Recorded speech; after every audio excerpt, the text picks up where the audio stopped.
मथे नहीं काम, मिल साध संगत भज केवल नाम। और ये कैसे मिलेगा? साध संगत और गुरु कृपा से। आप अकेले में कितना भी बैठो, घूमो फिरो, शास्त्र पढ़ो, पढ़िए पढ़िए आवर जा, पढ़िए पढ़िए सांस, और एक बात तुमको पकड़ में नहीं आएगी।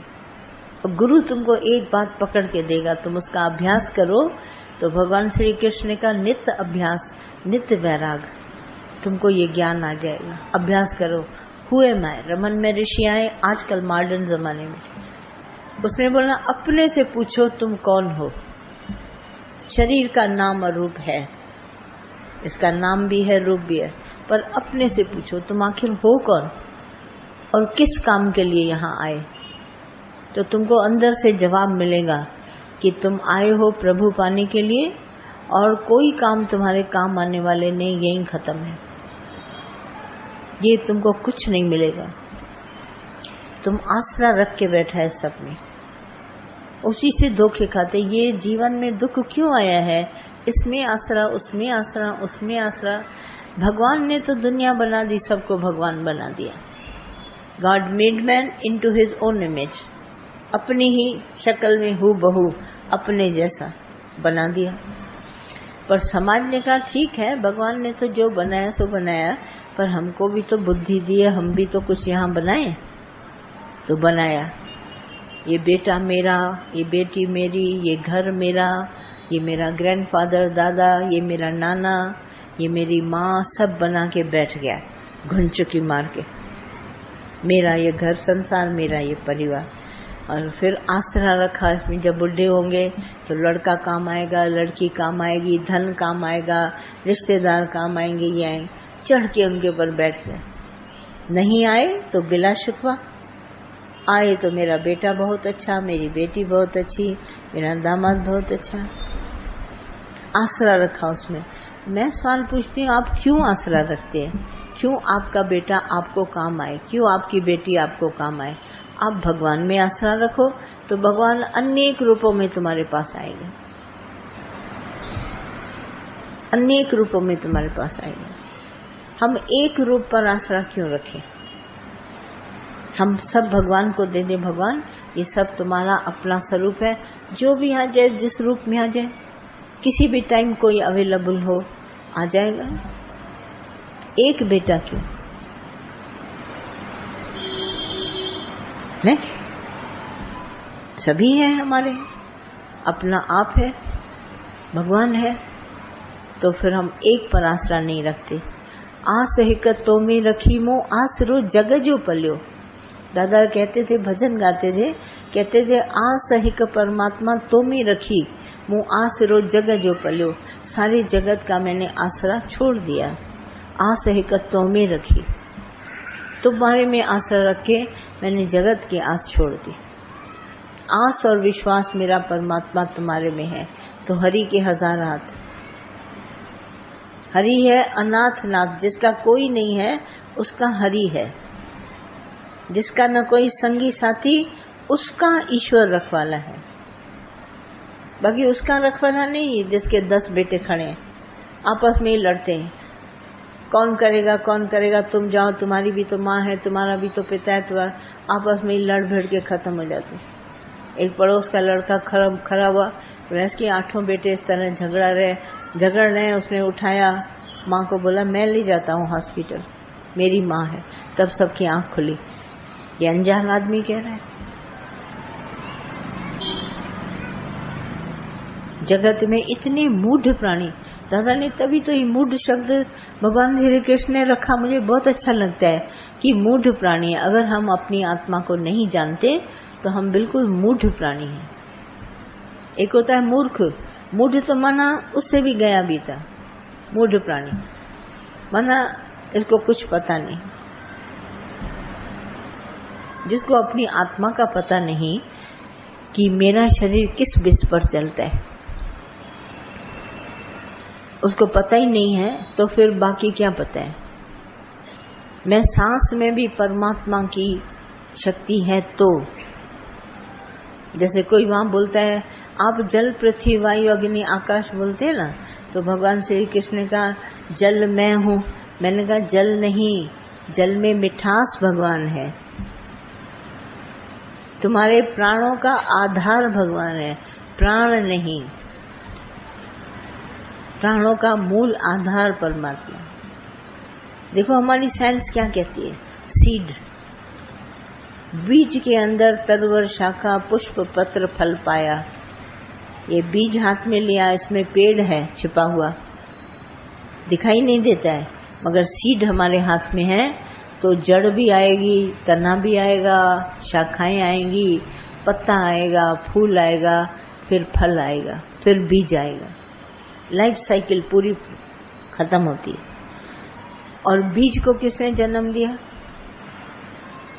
पेड़ तो बीज से जन्मा, ये तो हम सब जानते, एक बीज से पेड़ निकल आए, ये तो हम जानते, मगर बीज किसने पैदा किया? बीज कहां से आया? आसमान से गिरा? हाँ, आज दिन तक ये प्रॉब्लम किसी ने सॉल्व नहीं करी।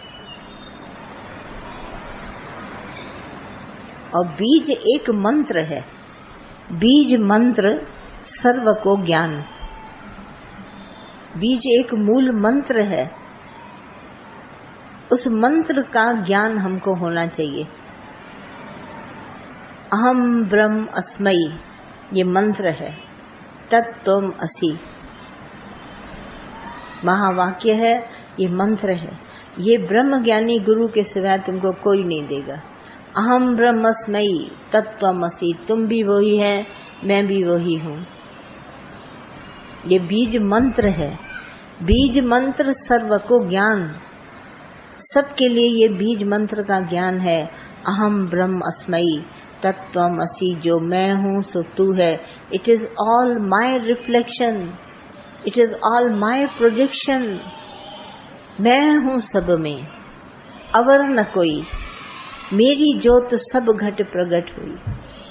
ऐसा अद्भुत रूप, आश्चर्यजनक रूप, ऐसा अद्भुत रूप, जाने कोई कोई मुख, मुख माना चुप एक रहेंगे, जब हम एकदम वाणी शांत होगी तब ये ज्ञान ओपन होगा।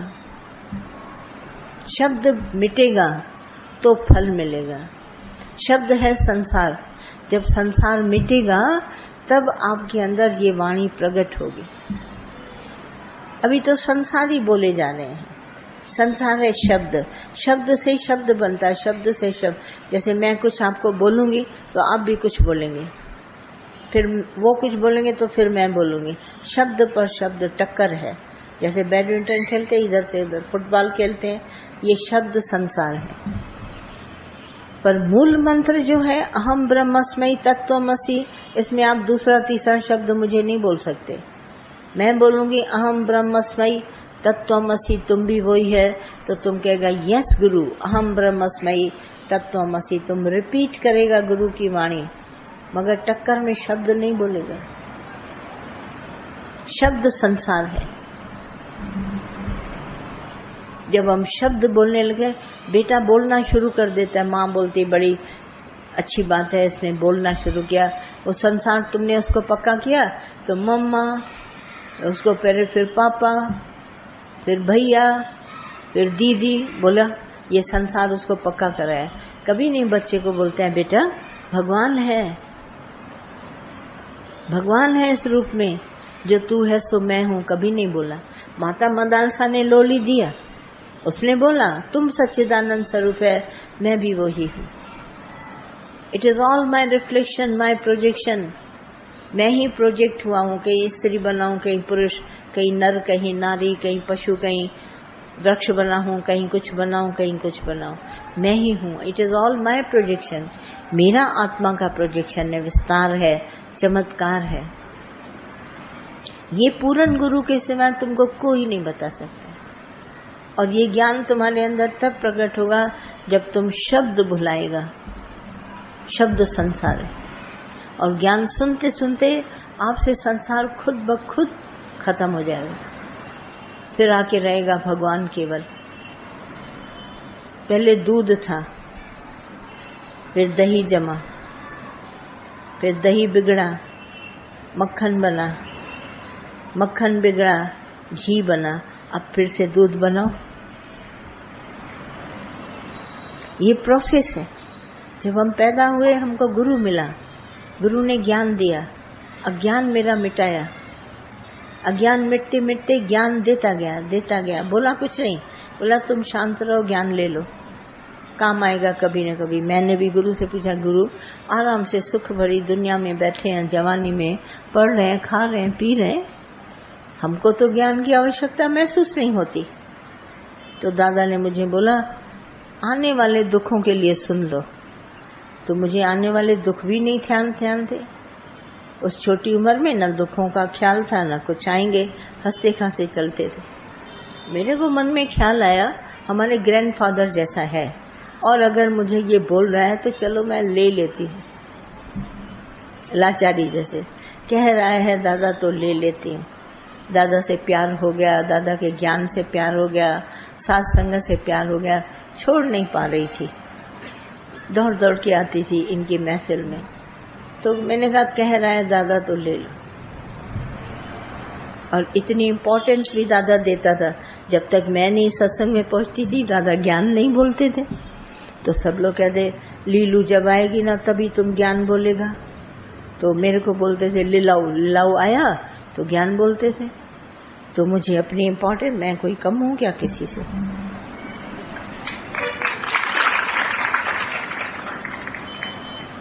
तो ऐसे करके हमारे को दादा ने ये ज्ञान दिया।